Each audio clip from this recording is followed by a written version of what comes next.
হামজা চৌধুরী এলেন আর লাল সবুজের ফুটবলে লাগলো নতুন রং। 17 মার্চ 2025 ক্যালেন্ডারের পাতায় ছিল এক অন্যরকম দিন। বাংলাদেশের হয়ে খেলতে হামজা সিলেটে এসে পৌঁছেছিলেন সেদিন। এসেই বলেছিলেন আমরা জিতব। এরপর দেশের জার্সি গায়ে খেলার মাঠে জাদু তো দেখিয়েছেনই, তবে হামজার সবচেয়ে বড় জয় কোটি বাঙালির হৃদয়।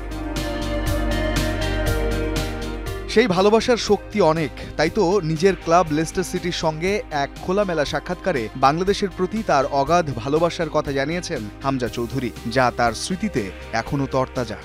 প্রথমবার যখন আমরা বাংলাদেশে যাই তখন আমরা আমাদের গ্রামে গিয়েছিলাম। জায়গাটা খুবই গ্রামীণ ছিল আর সেটা ছিল আমার শৈশবের একটা বড় অংশ।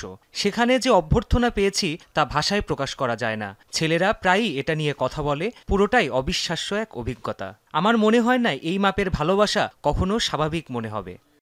ফুটবলে ইংল্যান্ডের চেয়ে বাংলাদেশ পিছিয়ে যোজন যোজন, তবে ভালোবাসায় নিজের দেশকেই এগিয়ে রাখলেন হামজা। ইংল্যান্ডে থাকলেও নিজের মনটা যেন পড়ে থাকে বাংলাদেশেই। লেস্টারের সাথে গল্প আড্ডায় জানালেন সেই অদ্ভুত সুন্দর অনুভূতির কথা।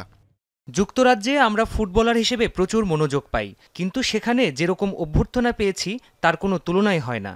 সেটা ছিল অসাধারণ। অনেকে বলবে এমন অভিজ্ঞতা ভীতিকর বা আবেগময় হতে পারে, কিন্তু আমার সত্যিই মনে হয় বাংলাদেশে আমার হৃদয়ের একটা বড় অংশ রয়ে গেছে।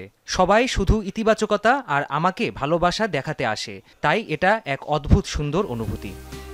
আন্তর্জাতিক বিরতি শেষে বর্তমানে ইংল্যান্ডে অবস্থান করছেন হামজা চৌধুরী। অপেক্ষায় আছেন লেস্টার সিটির হয়ে নতুন মৌসুম শুরু করার। রঞ্জন শান্ত, যমুনা স্পোর্টস।